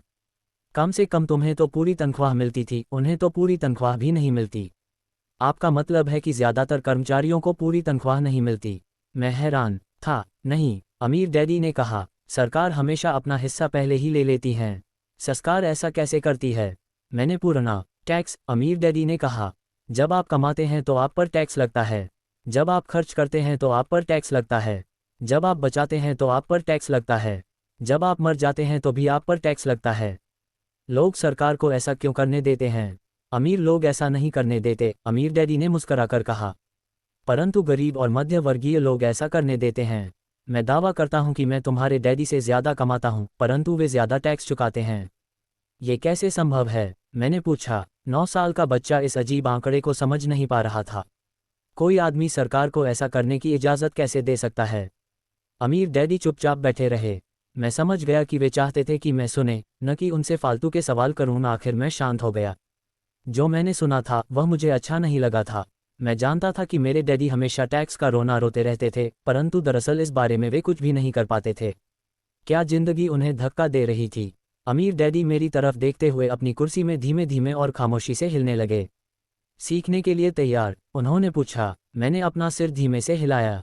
जैसा मैंने कहा, सीखने के लिए बहुत कुछ है। पैसे से अपने लिए काम कैसे करवाया जाए, ये जिंदगी भर चलने वाली पढ़ाई है। ज़्यादातर लोग 4 साल के लिए कॉलेज जाते हैं और उनकी पढ़ाई पूरी हो जाती है। मैं पहले से ही जानता हूं कि मेरी धन संबंधी पढ़ाई जीवन भर चलेगी, और इसकी वजह यह है कि मैं जितना ज़्यादा जान लेता हूं, उससे भी ज़्यादा जानने की मेरी जिज्ञासा बढ़ती चली जाती है। ज़्यादातर लोग इस विषय को कभी नहीं पढ़ते। वे नौकरी पर जाते हैं, अपनी तनख्वाह लेते हैं, अपनी चेकबुक को बैलेंस करते हैं और बात खत्म हो जाती है। इसके बाद भी उन्हें अचरज होता है कि उनके जीवन में पैसे की समस्याएं क्यों हैं। फिर वे सोचते हैं कि ज़्यादा पैसों से उनकी समस्या हल हो जाएगी। बहुत कम लोगों को यह एहसास होता है कि असली समस्या धन संबंधी शिक्षा या ज्ञान की है। तो मेरे डैडी को टैक्स की समस्या इसलिए है क्योंकि उनमें पैसे की समझ नहीं है। मैंने विचलित होकर पूछा। देखो, अमीर डैडी ने कहा, पैसे से अपने लिए कैसे काम करवाया जाए, टैक्स तो उस शिक्षा का सिर्फ एक हिस्सा है। आज तो मैं सिर्फ ये देखना चाहता था कि तुगर्गे अब भी पैसे के बारे में सीखने की प्रबल इच्छा बती है या नहीं। ज़्यादातर लोगों में सीखने की प्रबल इच्छा नहीं होती। वे स्कूल जाना चाहते हैं, कोई व्यवसाय सीखना चाहते हैं, अपनी नौकरी में मज़े करना चाहते हैं और ढेर सारा पैसा कमाना चाहते हैं। एक दिन वे तब जागते हैं जब उनके सामने पैसे की समस्या आ जाती है और तब वे काम करना बंद नहीं कर सकते। पैसे के लिए काम करने की यही कीमत होती है और उन्हें ये कीमत चुकानी ही पड़ती है। अगर वे पैसे से अपने लिए काम करवाना सीख लेते तो उनके सामने ये समस्या कभी नहीं आती। तो तुम में अब भी सीखने की, जानने की जिज्ञासा है? अमीर डैडी ने पूछा। मैंने हामी में सिर हिलाया। अच्छा, अमीर डैडी ने कहा, अब काम पर वापस जाओ, और इस बार मैं तुम्हें बिल्कुल तनख्वाह नहीं दूंगा। क्या? मैंने हैरान होकर पूछा। तुमने सही सुना है, तनख्वाह बंदा। तुम हर शनिवार 3 घंटे उसी तरह काम करोगे, परंतु इस बार तुम्हें 10 सेंट प्रति घंटे के हिसाब से तनख्वाह नहीं मिलेगी। तुम्ही ने तो कहा है कि तुम पैसे के लिए काम करना नहीं सीखना चाहते, इसलिए मैं तुम्हें बदले में कुछ भी नहीं दूंगा। मुझे अपने सुने हुए शब्दों पर भरोसा नहीं हो रहा था। मैंने माइक से पहले ही बात कर ली है। वह पहले से ही काम कर रहा है, मुफ्त में डिब्बों की सफाई कर रहा है और उन्हें करीने से जगा रहा है। अब तुम भी जल्दी से जाकर काम में जुट जाओ। ये ठीक नहीं है, मैं चिल्लाया। आपको कुछ न कुछ तनख्वाह तो देनी चाहिए। तुमने कहा था कि तुम सीखना चाहते हो। अगर तुम इस बात को अभी नहीं सीख पाओगे तो तुम भी उन्हीं 2 महिलाओं और बूढ़े आदमी की तरह बन जाओगे जो मेरे लिविंग रूम में बैठे थे। ये लोग पैसे के लिए काम करते हैं और डरते हैं कि मैं उन्हें नौकरी से न निकाल दूं, या तुम अपने डैडी की तरह बन जाओगे जो पैसा तो बहुत कमाते हैं परंतु गले तक कर्ज में डूबे रहते हैं। शायद उन्हें यह उम्मीद रहती है कि ज़्यादा पैसे से उनकी रागसिया सुलझ जाएगी। अगर तुम यही चाहते हो तो मैं एक बार फिर 10 सेंट के अपने पुराने वादे पर लौटने के लिए तैयार हूँ। या तुम वह कर सकते हो जो ज़्यादातर लोग करते हैं, इस बारे में शिकायत करो कि तनख्वाह बहुत कम है और तुम ये नौकरी छोड़कर दूसरी नौकरी की तलाश शुरू कर दो। मेरी समझ में नहीं आ रहा है कि मैं क्या करूं, मैंने पूछा। अमीर डैडी ने अपने सिर पर उंगली रखी। इसका इस्तेमाल करो, उन्होंने कहा।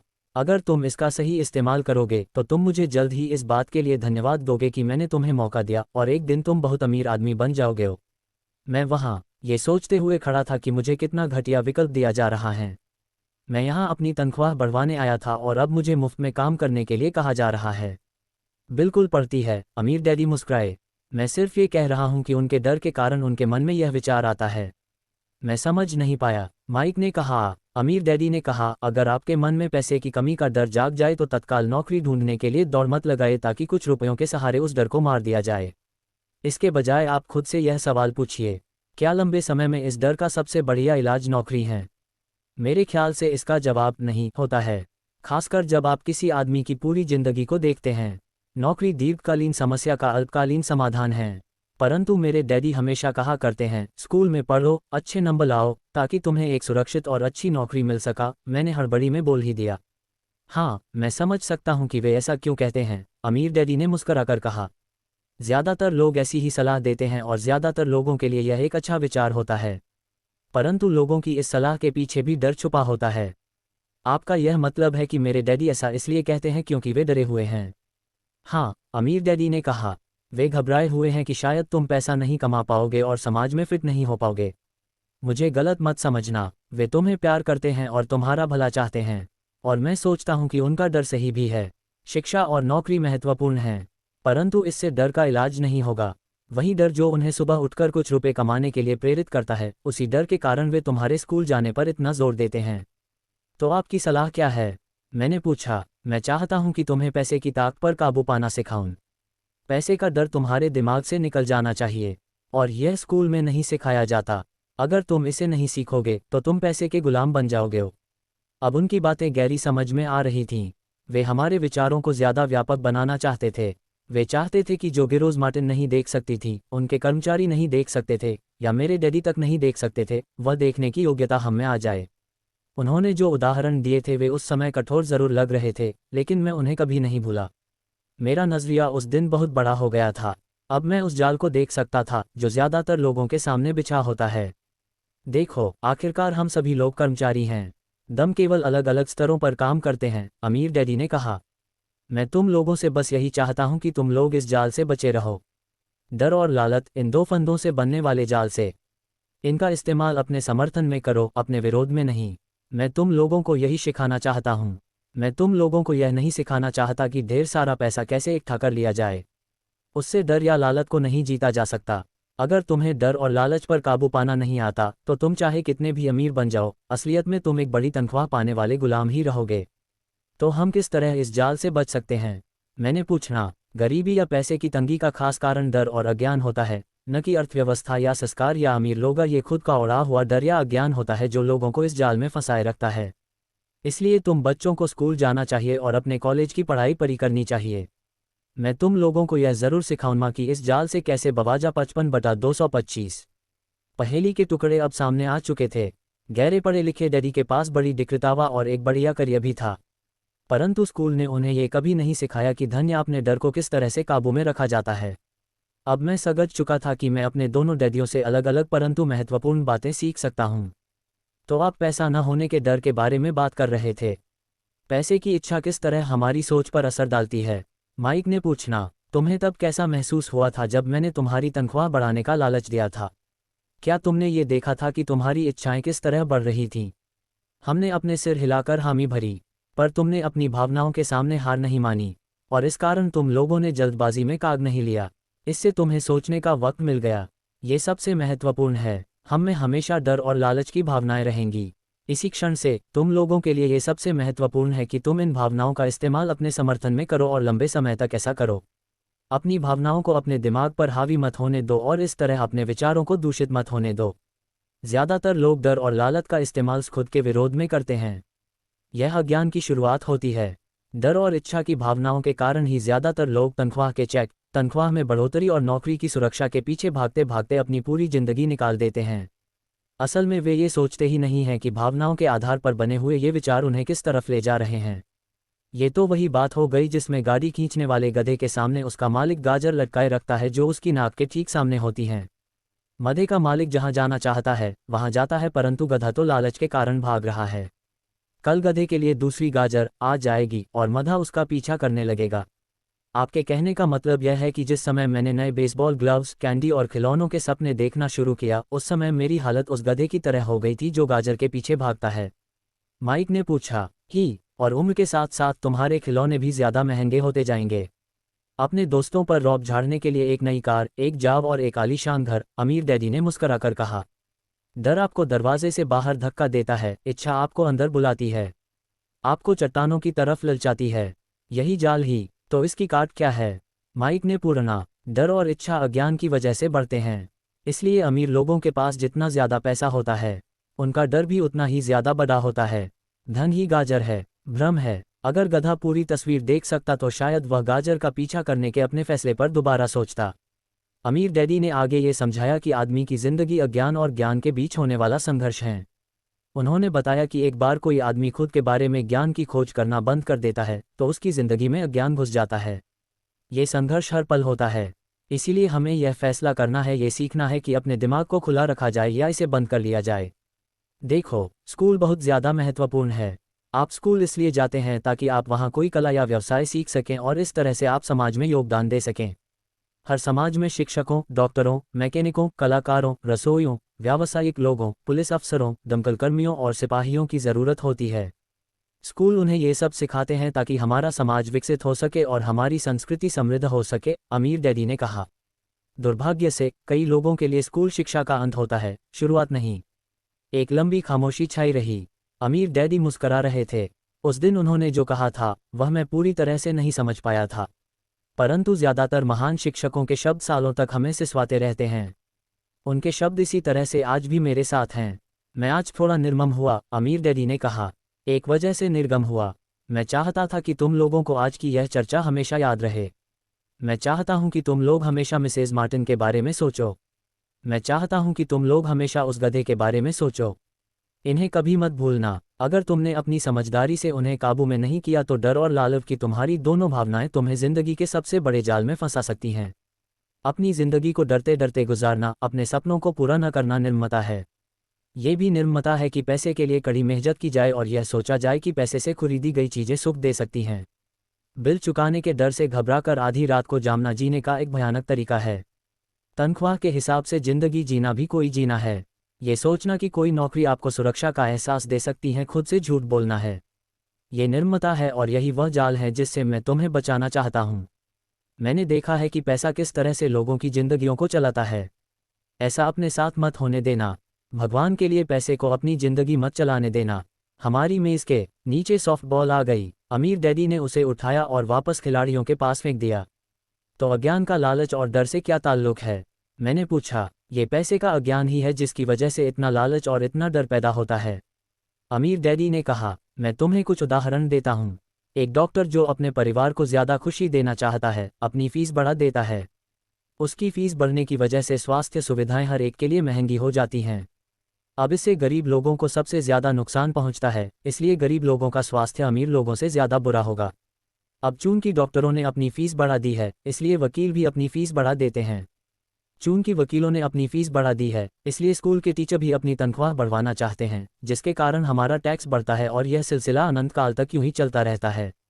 जल्द ही अमीर और गरीब लोगों के बीच इतना भयानक अंतर हो जाएगा कि प्रलय आ जाएगी और एक और महान सभ्यता धराशायी हो जाएगी। महान सभ्यताएं तभी धराशायी हुई हैं जब अमीरों और गरीबों के बीच का फासला बहुत ज्यादा हो गया है। अमेरिका भी उसी रास्ते पर चल रहा है और इससे ये साबित होता है कि इतिहास अपने आप को दोहराता है, क्योंकि हम इतिहास से कुछ नहीं सीखते हैं। हम केवल ऐतिहासिक तारीखें और नाम रटते हैं, उनके सबक को भूल जाते हैं। क्या कीमतें नहीं बढ़नी चाहिए? मैंने पूछा। अच्छी तरह से चल रही सरकार और एक शिक्षित समाज में तो नहीं। कीमतें दरअसल कम होनी चाहिए। जाहिर है कि ऐसा केवल सिद्धांत में ही हो सकता है। कीमतें अज्ञान से पैदा हुए लालच और डर के कारण बढ़ती हैं।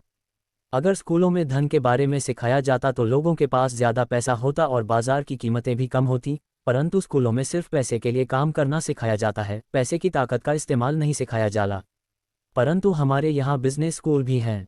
माइक ने पूछा, क्या आप मुझे अपनी मास्टर्स डिग्री के लिए बिजनेस स्कूल जाने के लिए प्रेरित नहीं कर रहे हैं? ही, अमीर डैडी ने कहा। परंतु अवसर ऐसा होता है कि बिजनेस स्कूल ऐसे कर्मचारियों को प्रशिक्षित करते हैं जो परिष्कृत बीन काउंटर्स होते हैं। ईश्वर ही मालिक हैं जब कोई बीज काउंटर बिजनेस संभाल ले। वे सिर्फ संख्या को देखते हैं, लोगों को निकालते हैं और बिजनेस का गला घोंट देते हैं।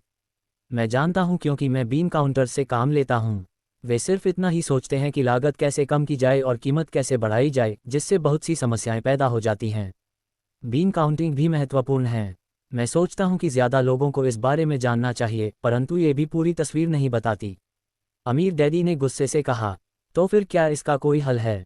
माइक ने पूछा। हाँ, अमीर डैडी ने कहा। सोचने के लिए अपनी भावनाओं का इस्तेमाल करना सीखो, अपनी भावनाओं के बहाव में आकर मत सोचो।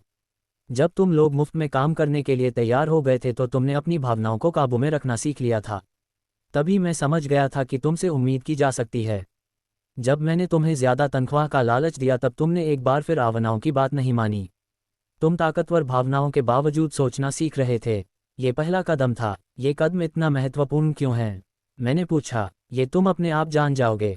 अगर तुम सीखना ही चाहते हो तो मैं तुम लोगों को ब्रायर पैच में ले जाऊंगा। ये वह जगह है जिससे लोग बचते हैं। मैं तुम्हें उस जगह पर ले जाऊंगा जहां जाने में ज़्यादातर लोगों को डर लगता है। अगर तुम गहरे साथ जाओगे तो तुम्हारे मन से पैसे के लिए काम करने का विचार निकल जाएगा। इसके बजाय तुम ये सीखोगे कि पैसे से कैसे काम लिया जा सकता है। और अगर हम आपके साथ जाते हैं तो हमें क्या मिलेगा? अगर हम आपसे सीखने के लिए तैयार होते हैं तो हमें क्या मिलेगा? मैंने पूछा। वही जो ब्रायर रैबिट को मिला था, अमीर डैडी ने कहा। टार बेबी से आज़ादी। क्या ऐसा कोई ब्रायर पैच होता है? मैंने पूछा। हाँ, अमीर डैडी ने कहा। डर और लालच ही ब्रायर पैच हैं। अपने डर से पीछा छुड़ाकर, अपने लालच का सामना करके, अपनी कमजोरियों और ज़रूरतों को पहचानकर ही हम बाहर निकलने के रास्ते तक पहुंच सकते हैं। और बाहर निकलने का रास्ता हमारे दिमाग से होकर गुजरता है, सही विचारों को चुनने से। व्यवहारों को चुनने से? माइक ने आश्चर्यचकित होकर पूछा। हाँ, इस विचार को चुनकर कि हम क्या सोचेंगे, बजाय इसके कि हम अपनी भावनाओं में बहकर लगातार प्रतिक्रिया करते रहें। सुबह उठने और काम पर जाने से ही आपकी समस्याएं नहीं सुलझ जाती, क्योंकि बिल चुकाने के लिए पर्याप्त पैसा न होने का डर आपको सताता रहेगा। सोचने से आपको खुद से एक सवाल पूछने का समय मिलता है। इस तरह का सवाल, क्या इस समस्या का सबसे बढ़िया समाधान इस पर और ज़्यादा मेहनत करना है? ज़्यादातर लोग इतनी बुरी तरह घबराए होते हैं कि वे खुद अपने आप को असली बात नहीं बताते कि डर हावी हो रहा है, और नतीजा यह निकलता है कि वे सोच ही नहीं पाते और इसके बजाय दरवाजे से बाहर दौड़ लगा देते हैं। टार बेबी हावी हो जाती है। अपने विचार चुनने से मेरा यही मतलब था। पर हम ऐसा किस तरह करेंगे? माइक ने पूछा। यही तो मैं तुम्हें सिखाने वाला है। मैं तुम्हें ये सिखाऊंगा कि तुम्हारे पास चुनने के लिए विचारों के विकल्प होने चाहिए, ताकि तुम हड़बड़ी में काम करने से बच सको, जैसे अपनी सुबह की कॉफ़ी पीकर दरवाजे से बाहर दौड़ लगाने की आदत से। मैंने तुमसे जो पहले कहा था उसे याद रखा, नौकरी दीर्घकालीन समस्या का अल्पकालीन समाधान है। ज़्यादातर लोगों के दिमाग में सिर्फ एक समस्या होती है और ये थोड़े समय की होती है। ये समस्या होती है महीने के आखिर में चुकाए जाने वाले बिल, यानी टार बेबी। अब पैसा उनकी ज़िंदगी चलाता है, या मैं ये कहूँ कि पैसे को लेकर उनका डर और अज्ञान उनकी ज़िंदगी चलाते हैं। तो वे वही करते हैं जो उनके माँ बाप ने किया था, सुबह उठो और पैसे के लिए काम करो। वे इतना समय भी नहीं निकाल पाते कि यह सोच सकें, क्या कोई दूसरा तरीका है। इस वक्त वे दिल से सोचते हैं, दिमाग से नहीं। दिल से सोचने और दिमाग से सोचने में क्या फ़र्क होता है? माइक ने पूछा। अमीर डैडी ने जवाब दिया। मैं इस तरह के जुमले अक्सर सुनता हूँ, हर आदमी को काम करना पड़ता है, या अमीर लोग शोषक होते हैं, या मैं दूसरी नौकरी ढूंढ लूँगा, गहरी तनख्वाह बढ़नी चाहिए, आप इस तरह मेरा शोषण नहीं कर सकते, या मैं इस नौकरी को इसलिए पसंद करता हूँ क्योंकि यह सुरक्षित है। इसके बजाय हमें ये कहना चाहिए, क्या यहाँ ऐसा कुछ है जो मुझे नहीं मिल रहा है? इस तरह भावना पर आधारित हमारे विचारों की जंजीर टूट जाएगी और हमें ज़्यादा अच्छे तरीके से सोचने का मौका मिल जाएगा। मुझे मानना ही पड़ेगा कि मेरे लिए ये सबक एक महान सबक साबित हुआ। ये जानना कि कब कोई आदमी दिल से बोल रहा है और कब दिमाग से, किसके शब्दों में भावनाएं छुपी हुई हैं और किसके शब्दों में विचार, यह एक ऐसा सबक था जो जिंदगी भर मेरे काम आया। खास तौर पर तब जब मैं अपने दिल से या अपनी भावनाओं से बोल रहा था, न कि अपने विचारों या दिमाग से। जब हम स्टोर की तरफ वापस मुड़े तो अमीर डैडी ने यह कहा कि अमीर लोग हकीकत में पैसा बनाते हैं, वे इसके लिए काम नहीं करते। उन्होंने ये भी बताया कि 5 सेंट के शीशे के सिक्के ढालते समय जब माइक और मैं ये सोच रहे थे कि हम पैसे बना रहे थे, तो हमारे विचार उसी रास्ते पर चल रहे थे जिस पर अमीर लोग चलते हैं। दिक्कत सिर्फ इतनी थी कि हमारे लिए ऐसा करना गैरकानूनी था। सरकार और बैंकों के लिए ऐसा करना कानूनी था, परंतु हमारे लिए नहीं था। उन्होंने ये भी बताया कि पैसा कानूनी और गैरकानूनी दोनों ही तरीकों से कमाया जा सकता है। अमीर डंडी ने बाद में हमें यह समझाया कि अमीर लोग जानते हैं कि धन एक भ्रम है जो हकीकत में गधे के सामने लटकी गाजर की तरह होता है।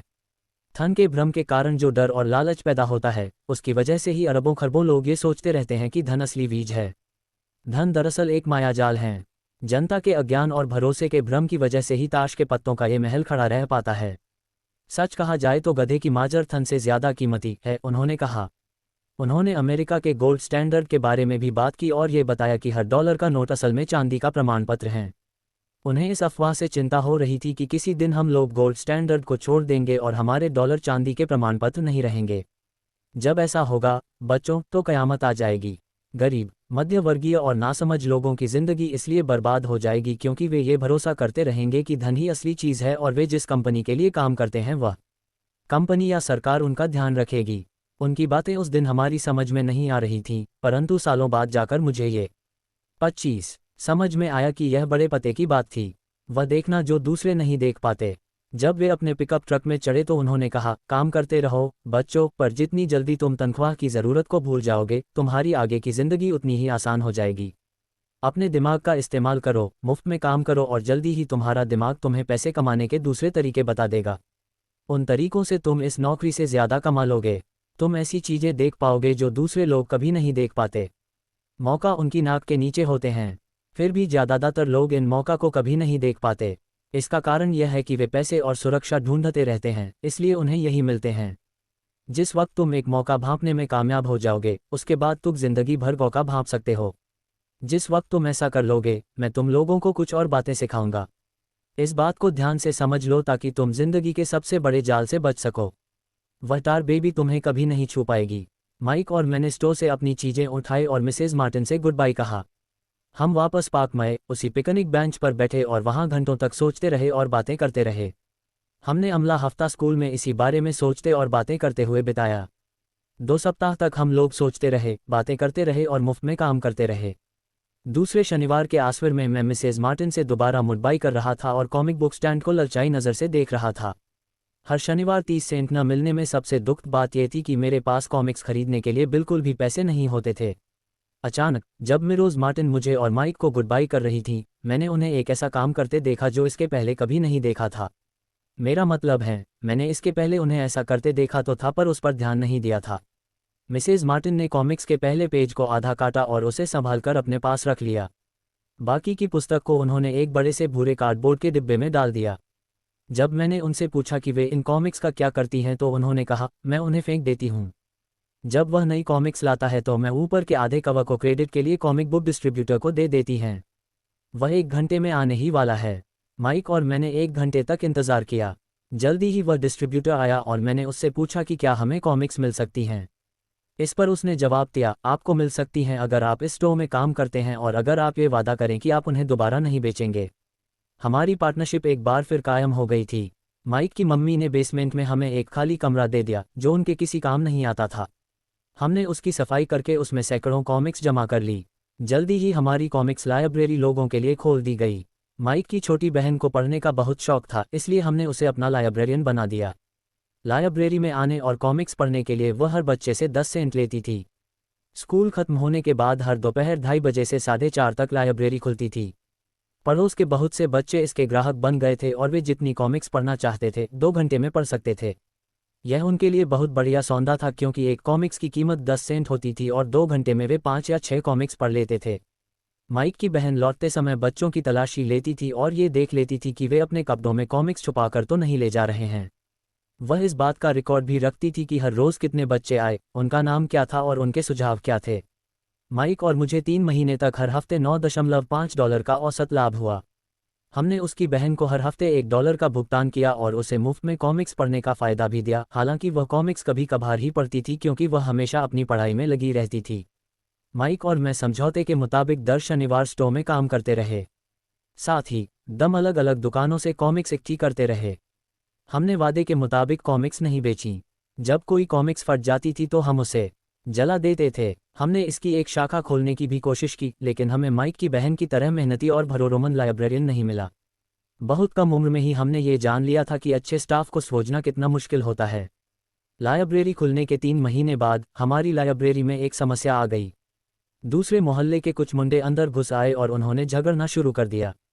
माइक के डैडी ने सुझाव दिया कि हम अपना ये कारोबार बंद कर दें। तो इस तरह हमारा कॉमिक्स का धंधा बंद हो गया और हमने कन्वीनियंस स्टोर पर हर शनिवार काम करना भी बंद कर दिया। फिर भी अमीर डैडी रोमांचित थे क्योंकि उनके पास ऐसी बहुत सी नई बातें जो वे हमें सिखाना चाहते थे।